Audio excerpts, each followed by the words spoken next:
প্রিয় দেশবাসী, আসসালামু আলাইকুম। আপনারা সবাই জানেন যে নোয়াখালী, ফেনী, চট্টগ্রাম এই সকল এলাকাগুলা যে বন্যায় প্লাবিত হয়েছে, মানুষ খুব বিপদে আছে। এই জন্য আমাদের ভোলা দৌলত খান নূর মেয়াদ সংলগ্ন সরকার হাট থেকে আমরা যুব সমাজ একটা কমিটি করে কিছু টাকা তুলেছি। এটা বন্যা প্লাবিতদের একটা ফান্ড আছে, যেটা হলো আর্সিনা ফান্ড।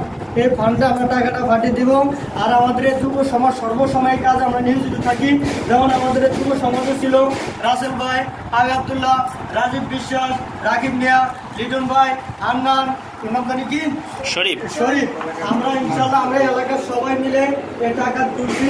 এখন আমরা এই বন্যা ক্ষতিগ্রস্ত যারা আছে, যারা খাইতে পারে না, তাদেরকে আমরা টাকাটা পাঠিয়ে দিব। তবে হ্যাঁ, আমরা মানব সেবার সর্বসময় এই কাজে নিয়োজিত থাকি। ইনশাল্লাহ আপনারা দোয়া করবেন, দেশবাসীর কাছে দোয়া চাই যে আমরা যেন সর্বসময় মানব সেবা কাজে নিয়োজিত থাকতে পারি।